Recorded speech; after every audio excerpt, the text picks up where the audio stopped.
De la mañana, seguimos en Hoy por Hoy La Palma y hoy traemos un formato novedoso. No va a ser una entrevista, va a ser una mesa redonda, una charla distendida y sobre todo vamos a abordar diferentes puntos. ¿A cuál más relevante, necesario e importante? Está con nosotros en esta mesa en el día de hoy Idaira Pérez Domínguez, concejala de Bienestar Social e Igualdad del excelentísimo Ayuntamiento de Los Llanos de Aridane. Buenos días. Buenos días, Estrella. Muchísimas gracias. También se encuentra con nosotros Naira de la Cruz Roja. Naira de la Cruz Roja, coordinadora del Programa de Estimulación Cognitiva de Mayores de Los Llanos de Aridane. Buenos días, Naira. Buenos días. ¿Cuál es tu apellido? La cruz sí la llevo yo. La cruz sí la llevo yo. Y María de la Paz Magdalena, responsable y coordinadora de Salud Mental La Palma. Buenos días, Maripaz. Muy buenos días. Muchísimas gracias a las tres por haberse atrevido, por estar aquí hoy presente. Decía a nuestros oyentes al comienzo, vamos a coger el testigo de ese encuentro regional Ser Canarias que tuvo lugar en el día de ayer en el Museo Arqueológico Benaguarita, donde se titulaba Diálogos por la Igualdad, Mujer y Salud Mental. Permítame que empecemos con una frase. En La Palma se han unido dos crisis con un impacto enorme sobre la salud mental, la pandemia y la crisis volcánica. Y a pesar de ello, las mujeres se llevan la peor parte en todas las crisis, porque son ellas las sostenedoras y las cuidadoras de todas las estructuras. Y Daira, las mujeres, llevando ese peso, esa carga, ¿a qué retos se enfrentan? Es que no sé casi ni cómo comenzar, porque es complejo, Como bien dice, no sabes por dónde se empiezan las mujeres y esa corresponsabilidad que no es real, que es un mito al que todavía no llegamos. La mujer que es la cuidadora, la que sale de casa, trabaja, llega y se hace cargo de casi todas las tareas del hogar. No quiero decir con ello que no haya hombres que lo hagan, que sí, pero todavía no hemos llegado a la corresponsabilidad real. Corresponsabilidad, retos además para el Valle. Naira, tu cercanía con las mujeres del Valle de Aridane, siendo pues ese área de acción en el que te mueves, y sobre todo con las mujeres mayores, ellas igualmente también te trasladan ese sufrimiento, esa compatibilidad de vida personal, vida a lo mejor laboral ya no, pero igualmente esas cargas. Como decíamos antes, tú sabes que trabajo con el proyecto de estimulación cognitiva con mayores, con lo cual estoy con un colectivo de adultas mayores. Y sí es verdad que la salud mental está presente en sus vidas. Recordemos que vienen de una generación donde no se podían expresar y eran sumisas. Y claro, eso ahora, pues, y aparte de eso, en su día a día, por ejemplo, como te decía antes, ellas han aprendido a priorizar a los demás y a callar su malestar. ¿Entiendes? No. Es que me parece un punto muy curioso. Y en tu acompañamiento, ¿has visto cómo ellas empiezan a verbalizar cosas que nunca habían verbalizado? Yo no he estudiado psicología. Se lo derivo a mis compañeros, que tenemos un equipo de psicólogos buenísimos, no solo como profesionales, sino como personas. Pero bajo mi percepción, sí que hay que, y además hay que derribar el tabú sobre la salud mental con ellas, porque... Por ejemplo, el tema de la soledad y el aislamiento. Ellas no solo han sido viudas, sino han tenido pérdidas cercanas y sus hijos tienen otras responsabilidades. Después está otro tema que es la pérdida de roles y cambio de identidad. Ellas llevan toda su vida dedicada a la familia, a trabajar. Ahora no se ven con esas responsabilidades y se sienten no necesarias, con lo cual impacta la autoestima. Otro tema importante es la salud física. Ellas se ven con operaciones de cadera, de rodillas, una movilidad reducida que antes no tenían, y eso les da ansiedad. Otro tema importante con ellas, el duelo y la pérdida. Lo que estamos hablando antes del volcán. El volcán está haciendo estragos con los adultos mayores. Son personas que van toda la vida viviendo en barrios con vecinos, con amistades, y ellas ahora mismo están en domicilios diferentes. Se han tenido que, tantos como sabemos mucho, los contenedores, casas de madera, casas de alquiler, residencias. Entornos nuevos y diferentes y sobrevenidos. Y eso afecta. muchísimo en la salud mental.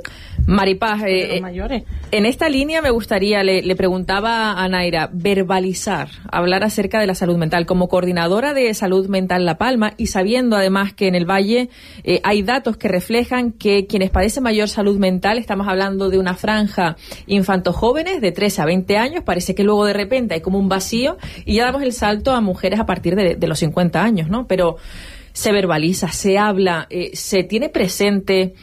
Y en este caso, tú como coordinadora de salud mental La Palma, ¿sientes esa cercanía y ese empezar a describirlo? Bien, pues gracias por la invitación para compartir un espacio con mujeres, para hablar de mujeres, que me parece muy, muy importante, porque nosotros en salud mental sí que consideramos que cuando hablamos de salud mental y mujer, tenemos que saber que estadísticamente el porcentaje de personas con mayor afectación de problemas de salud mental son las mujeres. De hecho, cuando vamos a alguna entrevista o hacemos cualquier tipo de programa, la pregunta que nos hace el periodista es ¿por qué esta mayor incidencia?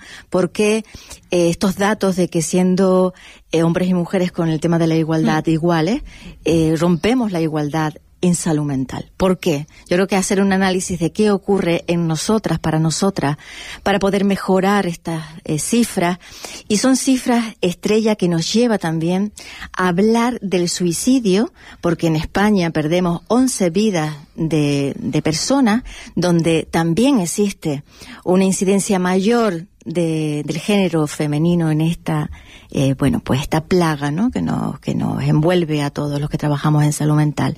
Yo creo que hablar de salud mental es hablar de mujer, de su alta incidencia, y como bien se habló ayer en el Museo Arqueológico, apuntaban de que se había hablado de estereotipos, de violencia estética, del estigma, bueno, un poco del estigma en cuanto al tema de sexual, ¿verdad?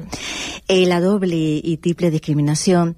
Yo creo que después de hablar de todo esto, tenemos que ver que detrás de todos los conceptos que se utilizan está el sufrimiento psíquico, porque actualmente cuando se habla de salud mental se habla de sufrimiento psíquico. Me parece un concepto que viene también un poco a dar credibilidad y a dar sentido de ser a los problemas de salud mental, que no son otros que cuando estamos en bienestar.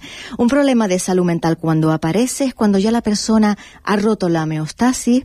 Una persona que tiene problemas de salud mental es una persona que tenemos que utilizar nuevos términos para hablar de estos conceptos, pues que no es que tenga una enfermedad, que es la ausencia de enfermedad. Cuando hablamos de salud mental es cuando estamos bienestar, salud física y mental, y cuando ya hablamos de problemas de salud mental es cuando ya hemos roto esa homeostasis. Entonces el nuevo concepto que se está utilizando a nivel internacional es sufrimiento psíquico, y yo creo que hay nuevos avances. Nosotros, por ejemplo, en Salud Mental La Palma, que dentro de la Fundación Vicente Ferrer, por primera vez en nuestro país ha venido a hacer un proyecto importante a nivel nacional, lo hace porque en esta isla, como bien dice la compañera Naira, que lo ha resaltado muy bien, estamos vivenciando todavía los problemas de esa erupción volcánica. Vicente Ferrer, la Fundación Vicente Ferrer, ha unido a todas las comunidades autónomas que han sufrido catástrofes naturales para hablar también del tema mujer, como bien comentaba la compañera Idaira y la compañera Naira, porque son ellas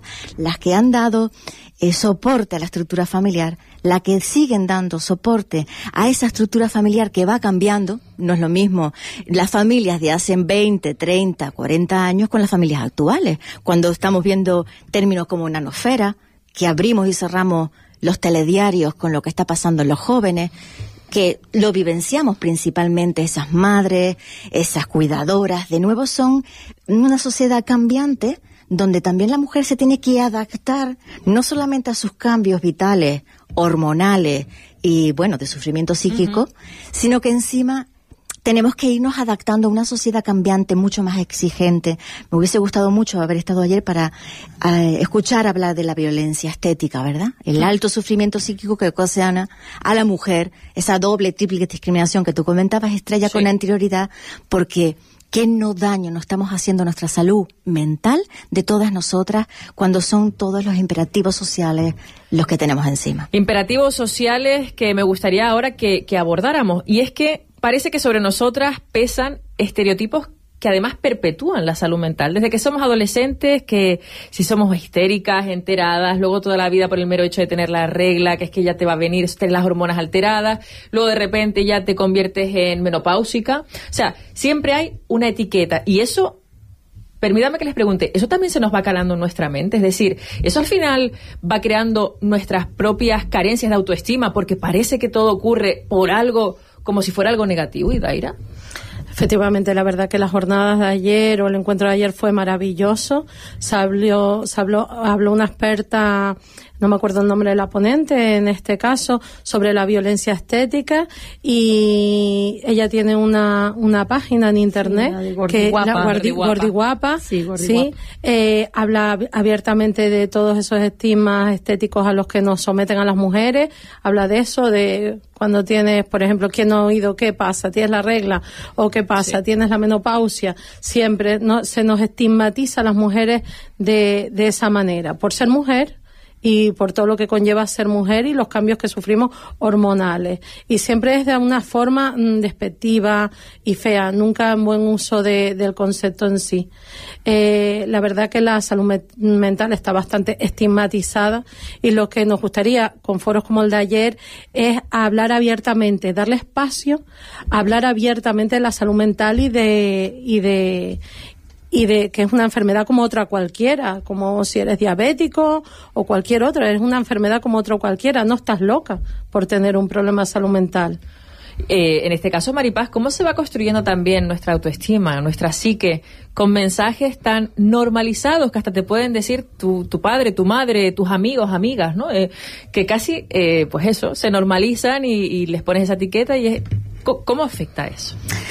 Pues, Estrella, afecta tanto que terminológicamente, el decálogo de buen uso, nosotros que pertenecemos a la Confederación de España, nosotros estamos aglutinados en lo que son el tercer sector a nivel insular, regional y luego a nivel estatal. Hay un decálogo de uso de buenas prácticas de los términos, porque los términos son importantes, porque las palabras son importantes.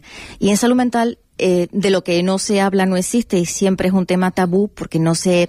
Socialmente, lo mismo que la violencia estética, también la violencia terminológica. Socialmente, hablar de lo que no es bello, hablar de lo que es desagradable, hablar de los problemas no está todavía contemplado como un buen uso, incluso en los medios de comunicación, ¿verdad? Entonces, yo creo que permitir en los medios de comunicación, entre nosotros mismos o no iguales, el uso de términos que no son los correctos. Cuando hablamos de histeria, cuando hablamos de la palabra histérica, que coloquialmente se ha usado, quiero entender que no se va a seguir usando. Estamos hablando de un concepto psiquiátrico de los años 40, años 30, donde se acuñaba la histeria como un problema de salud mental en la mujer y el psiquiatra en consulta trataba. No vamos a hablar de cómo trataba, porque se podría tratar, pero no es el foro adecuado. Si es que trataban, porque hay muchos casos que las encerraban. Encerraban directamente. Es que el 99,2% las encerraban y además con su familia aprobaban eso, y sus madres, que es lo que hablábamos el otro día en un programa. Sí. Porque yo trabajo con un colectivo de mayores y me cuentan un montón tenemos un programa en la radio donde cuentan historias. Lo que llama la atención es el entorno donde el vivían contexto, antes. sí. No es solo el hombre, la madre también, que era la figura maternal, a veces machacaba más que el propio padre, porque cuando encerraban a sus hijas era también con el visto bueno de la madre. Perdona que te interrumpí, pero que es verdad que ni se trataban, directamente iban a psiquiátricos, y por no decir lo que les hacían. Sí, después de la reforma psiquiátrica del año 80, de esa reforma psiquiátrica en la que existía la institucionalización de hombres y mujeres, pero es verdad, estoy totalmente de acuerdo, la histeria era tratada en consulta con métodos que serían alarmantes hoy en día, pero existía exactamente inhumano y que existía mucha institucionalización de la mujer. Lo que pasa es que también a la hora de utilizar los términos tenemos que ser también eso, en medios de comunicación, nosotras mismas en las campañas, que la palabra es importante porque es una manera de violencia. Yo considero que la palabra mal utilizada muchas veces también por falta de información es una manera de violencia, ¿verdad? A mí me parece muy, muy, muy importante y llamativo que estemos despertando todos los días con los telediarios, y vuelvo a recalcar sobre lo que está pasando de odio hacia las mujeres en las redes sociales, desde etapas infanto-juvenil, los más pequeñitos que están encerrados en sus habitaciones, ¿no? Inculcándole unos valores que no son los que deberían ser inculcados, y es el odio hacia la mujer. Yo creo que, aunque estemos en la isla de La Palma, sobre esto que está ocurriendo debemos hablar. Existe una campaña ahora que se va a poner en marcha a nivel europeo para hablar de lo que está ocurriendo, de ese odio a la mujer. ¿Qué está pasando para que socialmente estemos retrocediendo y nuestros niños, nuestros pequeños, estén oyendo mensajes de odio hacia la mujer? Eso me parece alarmante, preocupante, triste, y entre las mujeres debemos seguir trabajando para que esto se frene, ¿no? Para que esto no sea el día a día, y para que la juventud también esté informada, porque muchas veces se oye la información y se interpreta de manera equivocada. Pues me gustaría, al hilo de lo que acaba de decir Maripaz, lanzar abiertamente esa pregunta a esta mesa. ¿Qué está pasando para esta involución? Podríamos determinarlo así, es decir, para lo que estamos viendo en edades infantojuveniles acerca de odio a la mujer. Bueno, yo aprovecho porque estabas hablando y me viene a la mente que vi esta semana, en estos días, la serie Adolescente. No sé si la han visto, sí, de Netflix. De Netflix. Yo tengo hijos, una de 11 años y uno de 15, entonces yo esa noche no dormí. No dormí la noche que vi la serie. ¿Por qué? Por las redes sociales.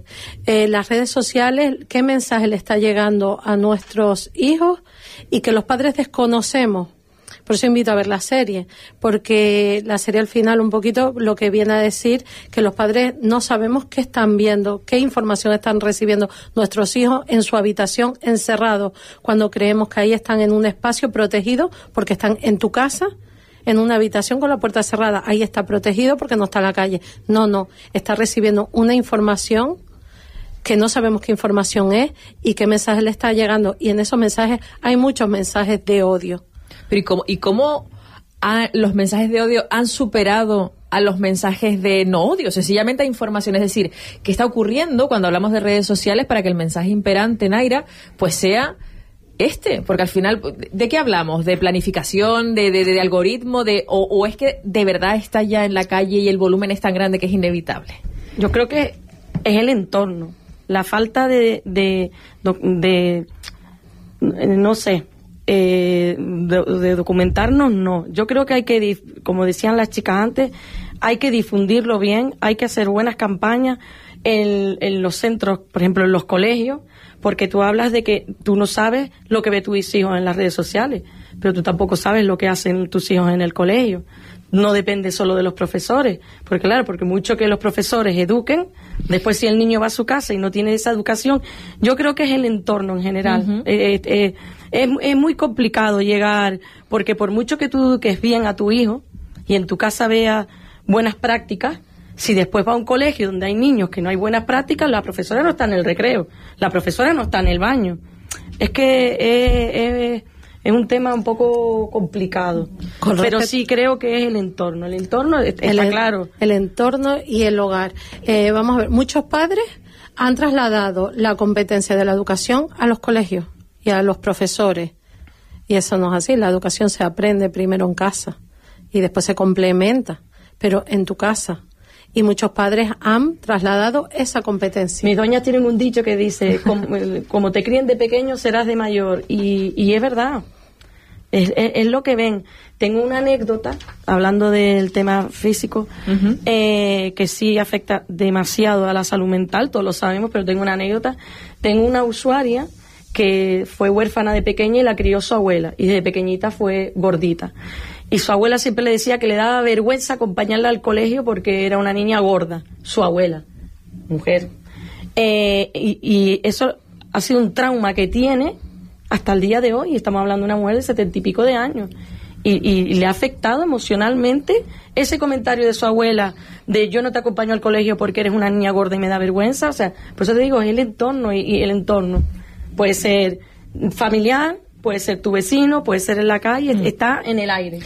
Sí, Maripaz, creo que también me gustaría abordar un tema, y es la humanización. o quizás la deshumanización. También no vamos a negar lo evidente, la salud mental no es algo intrínseco, también afecta muchísimas cuestiones del día a día. Tenemos trabajos precarios, cada vez el ritmo va tan rápido que parece que es que no podemos llegar nunca a nada. Obviamente, pandemia, erupción volcánica, situación familiar, personal, independiente de cada uno. Entonces, ¿hay humanización en los servicios de atención cuando se consiguen? ¿O este ritmo nos está deshumanizando a todos y vamos como pollo sin cabeza? Bien, pues un poco unido a lo que comentaba Naira y lo que comenta Idaira, vamos todos como un pollo sin cabeza, al ritmo frenético. Y yo creo que lo de los entornos es que se divide los entornos, y yo creo que yo unificaría el entorno, porque como bien se decía, las redes sociales envuelven todo. Y creo que en todos los entornos, no solamente mujeres, sino también, porque es que si hablamos de odio, también existe la ley 80-20 para los propios que odian a la mujer, que también odiamos a los hombres que están con mujeres. Quiero decir, que el odio sea generalizado, que la violencia... Normalizado también, sí, probablemente. Sí, sea normalizado, y creo que esto viene muy hincapié a lo que tú comentas de los servicios que se ponen en marcha, si están deshumanizados o no. Dar servicio a algo tan complejo como es la salud mental requiere, y nosotros que llevamos 27 años, tanto tiempo, tanta dedicación y tanta vocación, que creo que también es un concepto de crianza de los menores, tanta vocación, que es que tenemos que deshumanizar para llegar a los ratios que nos pide la propia administración pública, a la propia administración pública a nivel estatal. Entonces, nosotros mismos que participamos en campañas importantes a nivel nacional, los vemos con los tiempos que apremian, con los ritmos y objetivos y ítems que hay que conseguir, y no da tiempo una sociedad como la que estamos viviendo. Entonces, dentro de esa realidad tendremos que buscar mecanismos, herramientas, fórmulas nuevas para podernos comunicar, estar en contacto y volver a humanizar algo que no tenía que haberse deshumanizado nunca, que es el servicio a la ciudadanía y el servicio a la mujer. Así es, hablando de que todo va rápido, tenemos 10 segundos. Me gustaría dar un mensaje, si me rápido, permiten, para despedirnos. Que lo escribí así. Cuidar la salud mental no es un lujo, es una necesidad. Escuchemos más, apoyemos más y recordemos que nunca es tarde para sentirse bien y recibir ayuda. Muchísimas gracias, creo que es un cierre perfecto. Naira, Idaira, Maripaz, gracias. Podríamos estar horas hablando, porque sin duda alguna hay mucho condensado y necesitamos desentrañar, pero agradecerles que hayan estado con nosotros en los micrófonos de la SER. Gracias a ustedes. Ahora damos paso al